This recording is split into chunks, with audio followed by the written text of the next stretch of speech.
a mix of everyday people make better decisions than a group of very highly qualified people who only have a single background.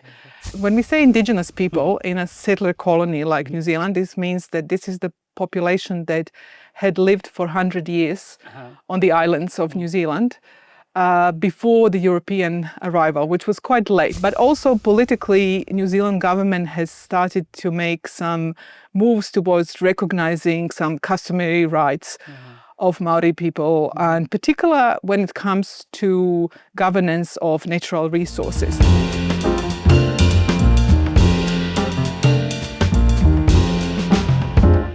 Halo Sobat Polgov, bertemu lagi dalam acara Polgov Talk with Expert bersama saya Djindan kali ini. Nah, dalam kesempatan kali ini saya ditemani oleh Tatjana Buklijas. Beliau adalah seorang staf pengajar dan peneliti dari University of Auckland. Kita akan langsung mulai saja diskusi kita pada episode kali ini dengan berkenalan terlebih dahulu. Oke, Tatjana, welcome to Indonesia. Welcome to the University of Gajah Mada. How are you finding it so well? Yeah? Yeah, no, I said thanks for having me. Oh, it's our pleasure to have you here. Would you be able to introduce a bit about you to our audience on this podcast, Tatjana? A little bit about yourself, your background, what you are doing, and your activity basically in New Zealand. Yeah, sure. So my name is Tatjana Buklijas, as you said. I was born in what used to be Yugoslavia, but now it's Republic of Croatia. I did my studies, my graduate studies at University of Cambridge in the UK, and I've been living in New Zealand for now over 15 years.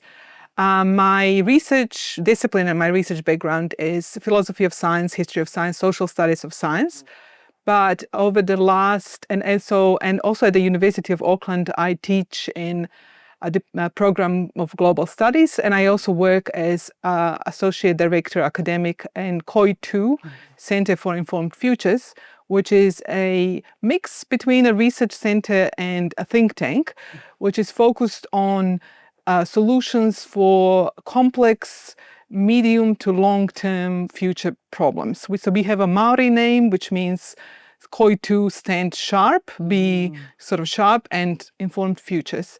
So I've always been interested in the relationship between science and politics, but particularly last 5-6 years, I've been developing this with my colleagues at COI2 research program, focusing on the really kind of how to help communities and citizens in democratic societies engage with these complex issues. And I guess we'll talk about it, what these are a little bit more. This particularly how to, because it's engaged in an informed way, right? And this is a concept that we can also discuss later called deliberative democracy. But the idea is that if communities participate in public decision-making around complex issues in an informed way, then these decisions are going to be better because they'll be more inclusive and there'll be different people with different lived experiences and different knowledge contributing. And research has shown that actually a mix of everyday people make better decisions than a group of very highly qualified people who only have a single background. And the other kind of aspect is that politicians will make better decisions if they know what informed citizens think, rather than citizens who have just come at a referendum and don't really know. So so I can talk about the three kind of. So because COI2 is this think tank and research center, we try to work with communities, government, businesses, and so the research projects that I've been working on were both academic but also meant to produce decisions that were useful for especially for local government. So the three most recent ones was one on the future of water in Auckland, because I know that Indonesian might think that New Zealand has a lot of water and it's like, why do you need to think about future of water? But actually the predictions show that after 2040, Auckland will possibly have years when it's very dry because of the climate change. I know it's kind of shocking that even New Zealand will have dry years. the population is going to grow. So the question was like, what should be the next source of water for Auckland? Then we also did work with the local government in Auckland on reducing greenhouse emissions in transport and planning congestion charge scheme to reduce the traffic in the city. And the last, the one that's actually ongoing and my colleagues are working on right now is about just transition. And actually this time it's outside the city. It's in east region of North Island of New Zealand, region which is quite interesting because it's quite rural and over 50% of people living there are Māori or indigenous people of New Zealand. Yes, I think that's quite a lot of work that you're doing, and you're Yeah. doing on top of your work as a lecturer as well. That's right. Wow, Yeah. that's such a huge amount of work. That's interesting as well. So I'm also want to pick up the point that you've told us about Maori indigenous community, because we as Indonesian, perhaps not all of us know more about how. I mean, we know that New Zealand has certain policy on indigenous community that's perhaps one of the best in the world as well. But can you tell us more a bit about the Maori, the indigenous community there, and how that fits into, you know, the overall systems that has been regulated for years now in New Zealand? Yeah. So Maori, when we say indigenous people in a settler colony like New Zealand, this means that this is the population that had lived for 100 years on the islands of New Zealand before the European arrival, which was quite late. It was really 19th century that New Zealand became a British colony. And then there was a period through the 19th century and early 20th century when Maori went through a significant decline. They lost a lot of land. Their language was spoken less and less because the education was mostly in English. So they lost economic power, they lost their political power, although they actually have had representation in the parliament since 1860s. And so they also demographically their population sort of shrunk or didn't grow as much as European population. But through 20th century, and especially since the 1970s, they've gone through a period of what's called the kind of Maori cultural renaissance. And so there's been both the increase in like the language revival, demographically they've grown a lot, and they are currently over 17% of population of New Zealand, which is quite significant. But also politically, New Zealand government has started to make some moves towards recognizing some customary rights of Maori people, and particular when it comes to governance of natural resources, for example, water, sea, and so forth. So, I mean, we could say that maybe over the last 10 years, maybe up to 2023, they've in some ways like really reached the peak, if you want. But there's been a kind of change in the policy, and since the Labour government lost elections, which they lost, I guess, like many other incumbent governments lost in 2023, kind of as a result of like post-pandemic backlash, and a centre-right coalition government came to power, where some of the minor parties have been less supportive of, I guess, Maori. Well, they see it as a kind of undue expansion of Maori political, and we can kind of argue, you know, what are the limits and how do we recognize and the land loss and cultural loss, and you know. Yeah, I think I guess this is like one of the keys development as well that we from the outside of New Zealand recently observe as well, that there are sort of like a growing tension about what we once knows as an established policy and become, you know, like a direction from people all over the world. But you also mentioned about the election, the change of government that, you know, caused this sudden shift or tension. So can you tell us a bit more about how the changes in election result in New Zealand back then? Yeah, I mean, affect this kind of discussion? to Māori or sort of more generally? To I mean, more there's quite a general, I suppose, and I think it's probably not limited to New Zealand. I think we can see it globally, but just focusing on New Zealand, that there is a kind of retrenchment of both political support for expansion of Māori rights, but also in terms of environmental protection, in terms of natural resources, where there was kind of a lot of support over the last 10 years for more stringent sort of climate protection laws or environmental, and now it's sort of seen that because of the government debt during pandemic, we kind of need to focus on growth and so there's been quite a big shift in the policy, where New Zealand, that was seen especially under Ardern government, 17 to 20, which was a coalition, and then 2023, which was only Labour, we've seen quite a kind of progressive and leading in, even having a well-being budget and things like that. So now it's gone, I would say, quite kind of traditional centre-right direction. So I don't know. We only really, New Zealand election cycles are very short, only 3 years. Yes. So we'll have another election next year. So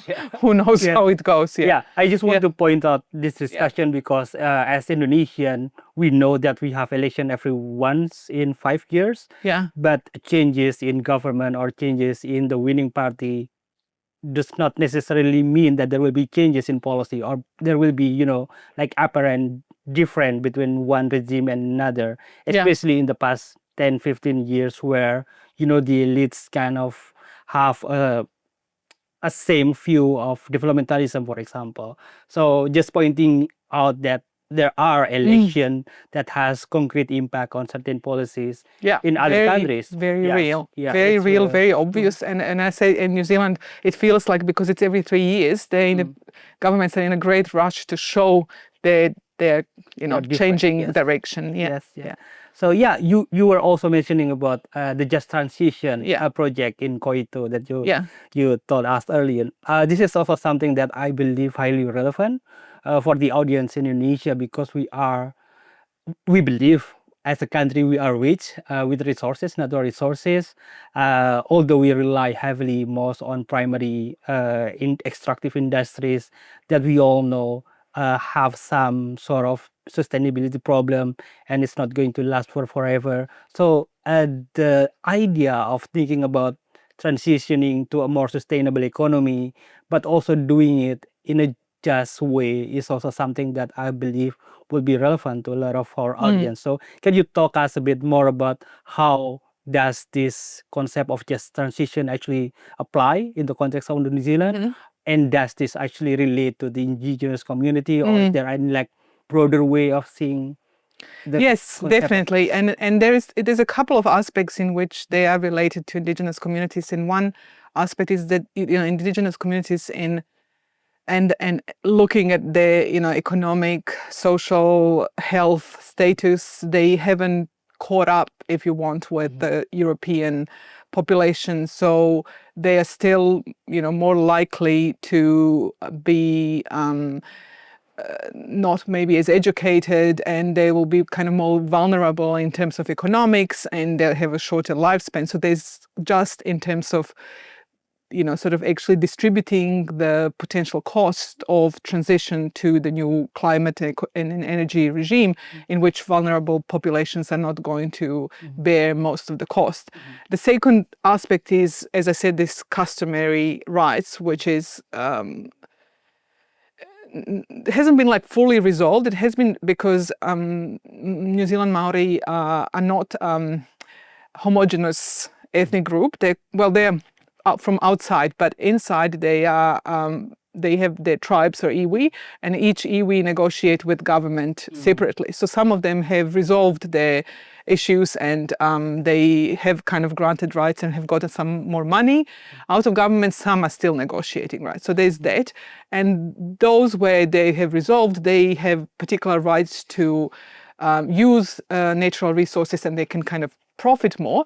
But also what is interesting, and I can talk a little bit about this project in Tairāwhiti, it also means that often in their business practices, they will emulate or do the kind of same practices as the Western companies or, standard ones. So they are in a very kind of tricky position in which they have their local traditional knowledge, but they have to use these standard practices to stay kind of competitive in a way. So in this particular case of the East Cape, that whole region, especially for the last 30, 40 years, was forested with pine forests. Pine is not native to New Zealand. New Zealand forests are quite special and different and it has a lot of very slow growing trees. So they're not commercially very viable in a sense. So, but pine, pine was... Sorry, what do you do with pine? Do you use it for the toilet paper?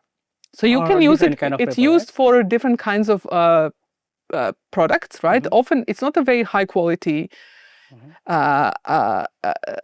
wood, so it's just sort of sold for various, wooden pellets, kind of cheap stuff. But also some of these, especially the last 10 years, were actually planted for the emission trading scheme for kind of carbon farming. And in particular, Māori iwi were quite active in that because they saw it as a kind of way that they could also, make some money in a kind of way that was, environmentally sustainable. However, what happened is that particularly as climate is changing and cyclones have affected New Zealand, in 2023, there was a massive cyclone that really ravaged this east coast, which is very exposed. This is like from the Pacific. There's kind of, when you go there, there's like nothing and up to, I don't know, in South America. What happened is that many of these logs and trees were actually taken by the landslides, and they clogged the riverways and the beaches, and they completely destroyed a lot of the land there. So now the local government is saying we cannot actually keep on our fragile land that was never meant to have this kind of flora. It's meant to have indigenous tree. We can't plant anymore. This is not sustainable. But at the same time, indigenous people have invested their money, and also this is the big employer. So we are working in deliberative democracy process, which has now been going for a few months, with people with the questions like, how should we change the land use in a way that is fair? English language has this word fair, which is kind of like just, but almost no other language has fair and just. They're slightly different, and I don't know how you can translate it in Indonesian. Do you have different, or is it one word? I believe so. I believe it's one word, but I would also use that point as an example of how complex it is actually, right? Yeah. So when we talk about a single concept as just or fair, it actually could mean different things in different contexts. And I believe only by understanding these complexities, then we can do something better to address this issue. But before going into the deliberative democracy process as one of the ways that we may be able to approach this, could you give us a little bit more explanation about how do we understand complex problem, Tatjana? Yeah, I think often, we make a distinction between something that's complicated and something that's complex. Something that's complicated is complicated in the sense it has a lot of parts and maybe it's hard. But usually there is a way, there's an algorithm, there's an approach, there is a solution, and if you sort of apply it and follow the steps, you will solve this problem, right? Complex problems are problems where there's so many uncertainties and there's so many interrelationships and interdependencies that these solutions are not necessarily achievable in a way. So, going back to the problems of this forestry in, if we take away forestry, right, we've solved potentially the problem of landslides and trees. We haven't solved the problem of what is the future for these people, what is the industry that they can work on. If we sort of say, okay, is farming, is industry, in this tourism or something, none of these industries is without environmental impact. there is, of course, the solutions of, managed retreat. I don't know what's the Indonesian term for that. Do you use this? The first time that I've heard. Oh, about really? it. Yeah. Managed retreat is, I guess, the idea that rather than waiting for climate change or environmental destruction to force people to flee in panic, you actually prepare for what's coming and you gradually move communities. And this is something that's been discussed at great length in New Zealand, because there's a number of coastal communities, and not just in New Zealand, but obviously where we don't think that people can live anymore, or we think that in short-term future. But of course, the kind of issues with indigenous population is that they are very attached and tied to their, and this is, what we see also in Pacific Islands, right? I mean, they are probably the most obvious location for managed retreat, because, they are looking at very sort of short. So, I mean, New Zealand is facing something, but it's obviously much bigger, and it's like has more space. So there are communities who do not. They see them so much part of the landscape that they are not. Because in Māori culture, also a landscape is their ancestors, right? It's the mountain, the river, and so forth. And in New Zealand legislation, some of these forests and rivers, they are given legal personhood, so they are legally treated as persons. So so you can kind of imagine that it makes it quite complex. Indeed. So the complex issue, I would say that, I mean, you've talked a lot about climate change, and then natural resources governance, transition into more sustainable ways of doing things with our resources. These are two examples of complex issue, but there are also complex problem that just happened to us and we just passed it, such as COVID-19. So there are different manifestation of, I would say, complex issue, right? And would you say that a technique or approach like deliberative democracy will be something that fit to all of these different types of complex problems, or would you say more a bit about... Should I maybe explain a little bit what deliberative democracy is? So I guess the idea of deliberative democracy is that, rather than... So first of all, like, what is democracy, right? Democracy is, in a very basic way, is governance of people, right? So giving people, population, chance to govern. So the way that we do it today in most countries that are called democratic is through elections, right? And so we take that one person has one vote. We invite people to express their preference through voting. Then these votes are aggregated, and then this sum of all votes we take as the expression of the will of the people, right? But another way, and a way that it's probably a lot older, is actually we ask people to come to their preference as a group, right? So it's you can imagine, like, it's not very practically feasible when you're talking about very large groups of people. But let's say we in a kind of more traditional society, or in a smaller, you can actually ask a group of people, of 50 people or 100, to have a discussion, to talk about to first, like, try to understand the problem, to discuss it, and then to try to find a solution that they all can agree on. That maybe this is not perfect for everybody, but this is something that they can accept is all right, like they can live with. This is what we, in deliberative democracy, kind of technical term, is that something that you don't necessarily love, but you can live with, right? And so it's, in many ways, it's a very old way of doing things, right? So in Europe, in ancient Athens, this is how Athenians, who were kind of randomly selected from the population. I mean, by population, I mean men who were not slaves and certain age, but this was, I mean, voting rights are always also, subject to certain restrictions. But also like, many other, I understand in Indonesia as well, there were traditionally certain types of decision making that are kind of similar. Yes. I think it's something that most of us Indonesian learn a bit more through practical, and I would say at this stage we already have what we call as the technocratic mechanism of doing deliberative democracy in what we call the musrenbang, musyawarah perencanaan pembangunan.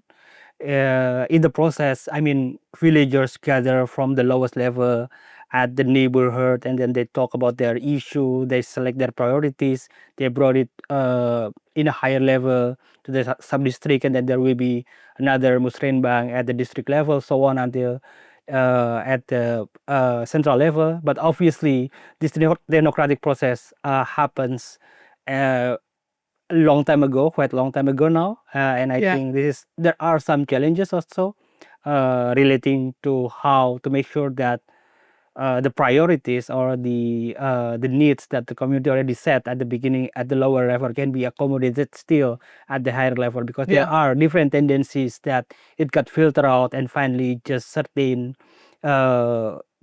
suggestion or provision that fit with what the agenda from the above can be brought forward as well. So these are all, and there are power yes indeed. Not everybody will be heard. So the point what I'm just trying to say is that we try to sort of, in political science term, would be institutionalize this deliberative democracy process into the technocratic process of development planning.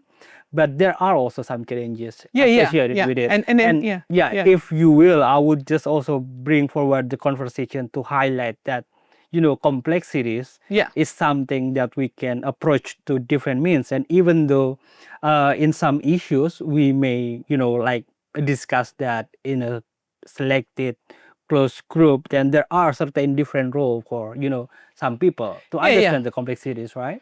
Absolutely. And let me just kind of finish this. So yes, absolutely. And what I was thinking, like, there's a lot of people are people, right? Like and so there will be, as you say, potentially problems.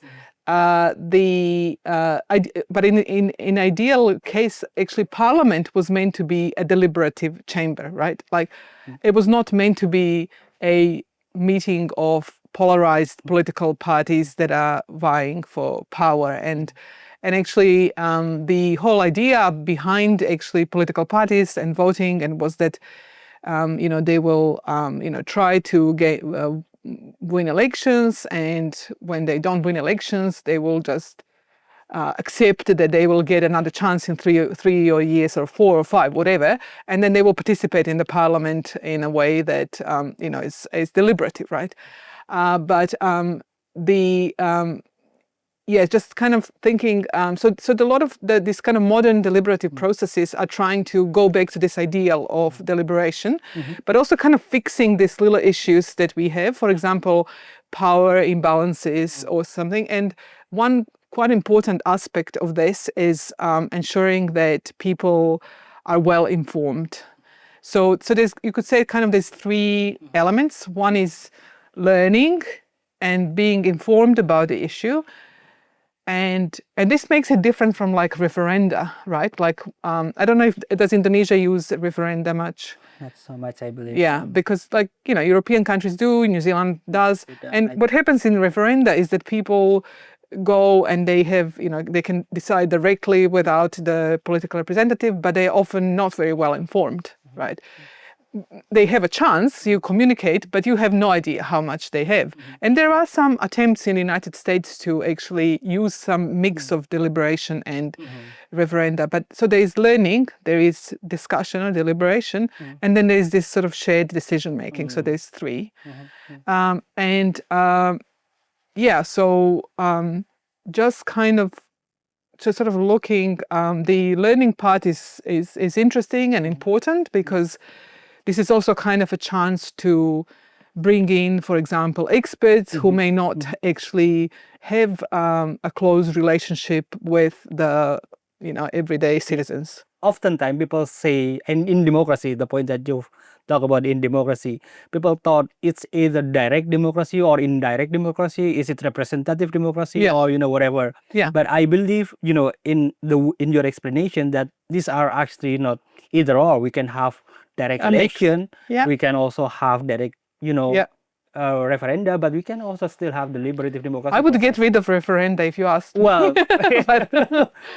in certain countries, it's an option, right? Yeah. But what I'm trying to say is that there are the possibilities of actually combining absolutely different types of approach to democracy, right? And this is what you were saying about COVID, right?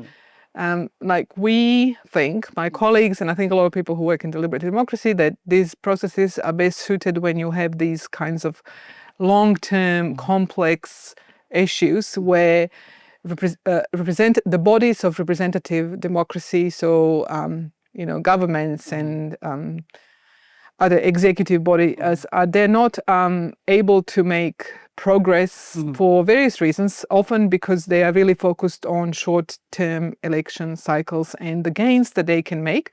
So what they do is that they will often focus on issues that are solvable, and they may be complicated rather than complex. I mean, probably most issues that governments face are, they have their interdependencies, but for some of them we do know a set of solutions. Like, for example, I'm sort of thinking New Zealand government, the political parties, they chose crime as their kind of main issue. Crime is a big problem. I mean, I'm not saying that New Zealand is particularly terrible when it comes, but it's something that governments have been tackling for many, many, many, many years. So they have their kind of ways of dealing with it. But they didn't kind of talk nearly as much about environmental degradation or climate change, right? And so they kind of left it aside.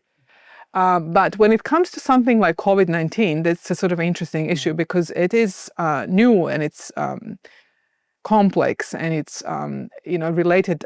There's many ways, and the other thing is, like, if it's a question that it's sort of kind of simply yes or no, you probably wouldn't put it to deliberation. But with COVID, kind of the matter of urgency makes it in our systems of government and in our society probably very impossible to tackle through this protected citizens deliberation.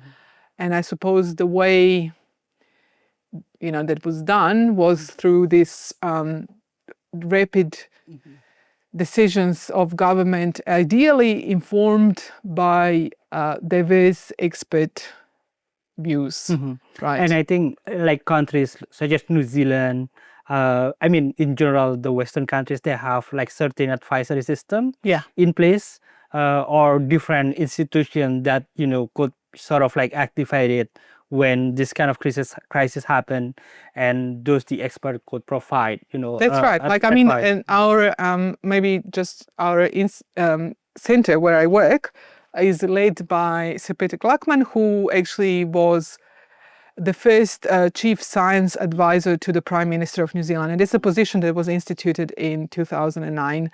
And then from there, the Prime Minister instituted chief science advisors to every ministry. So there was a kind of institutionalized expert who could then draw on other experts. But that's not the only way you can do, right? Like, you could have advisory bodies that are specifically focused on emergencies, like UK, who instituted one during a zoonosis of foot and mouth disease, and they could then repurpose it for COVID and bring.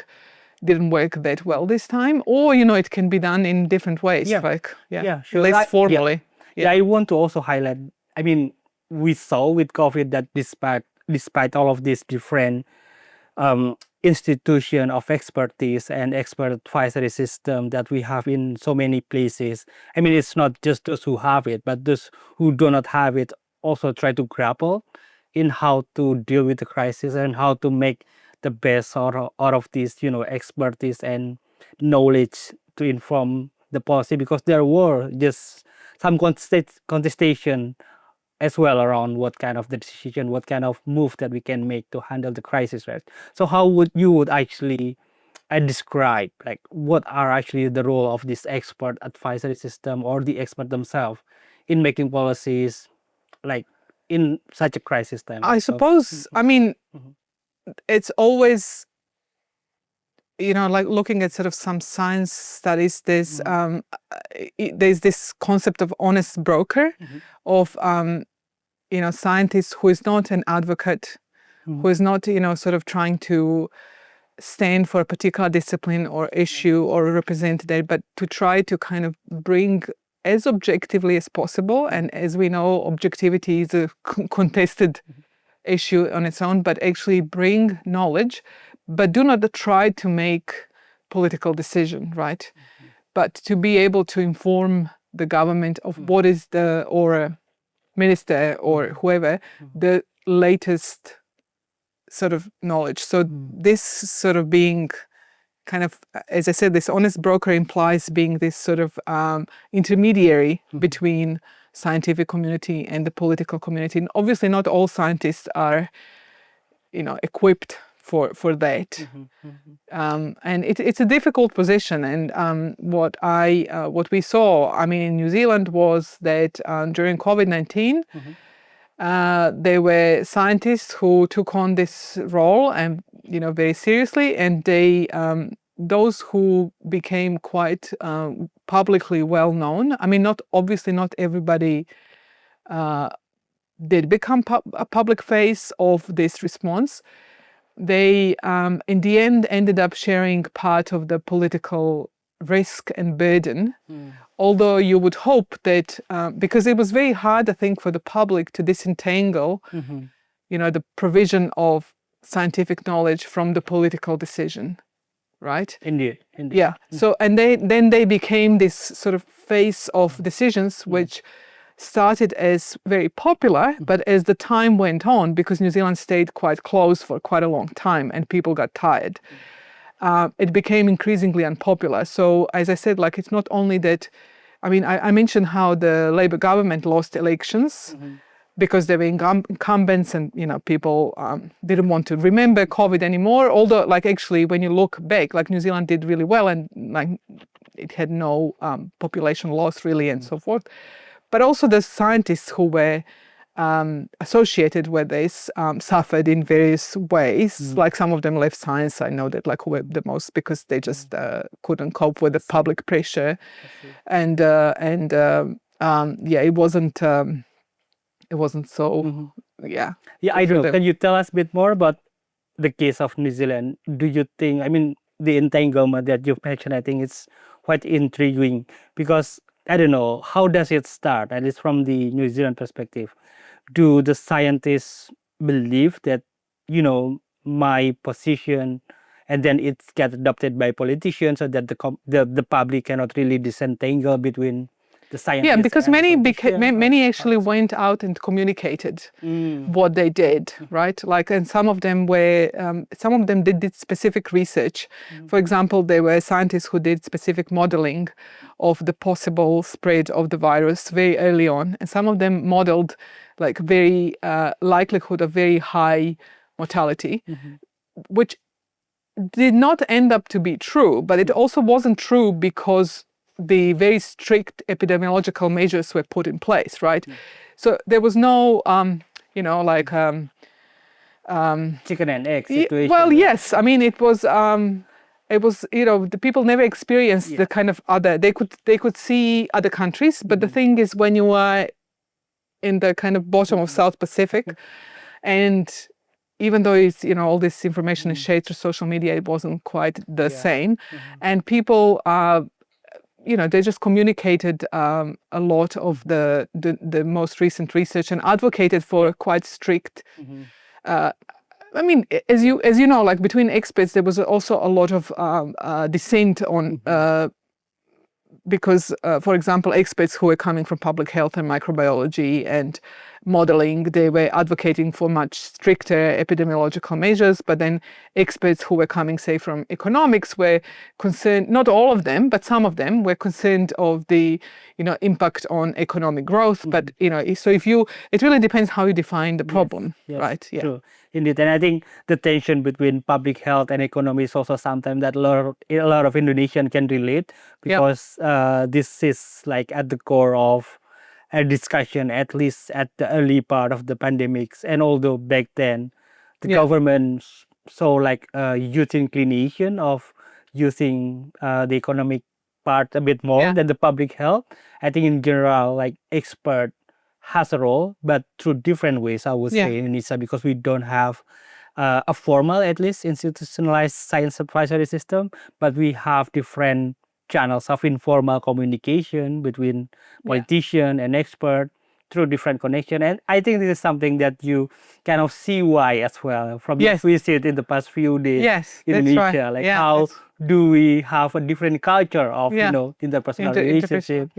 I mean, let's just end the discussion with what do you think about Indonesia overall from your visit? I mean, obviously, we have so much. I can only say good things.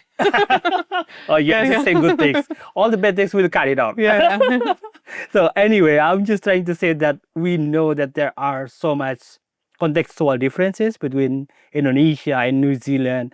But at some point, we can also see that there are, potential of mutual learning between the two countries, right? So, I mean, these are both countries, and of course, like the difference in size is crazy. But like I was quite struck talking about just with academics about, the management of natural resources as something, and the governance and of, public participation is like these questions seem to be really resonating. And I mean, New Zealand is having a big discussion about mining. After actually the last government was quite restrictive on mining and kind of, tilting in favor of environmental protection.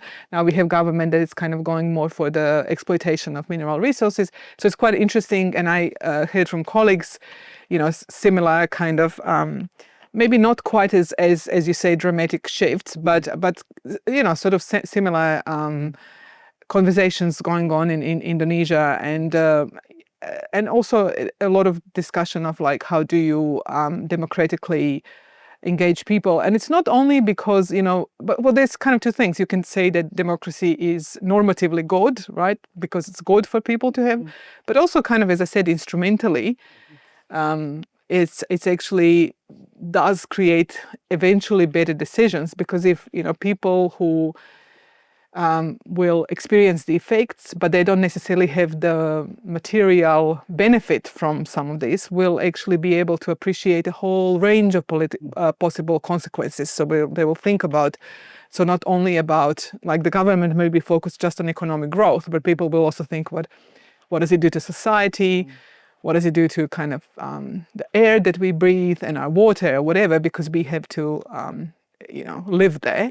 And eventually, it's also better for the government. But as I said, like, maybe they don't think in like generational terms. So that's kind of another thing that I quite like about Māori. They always think about in terms of like 7 generations.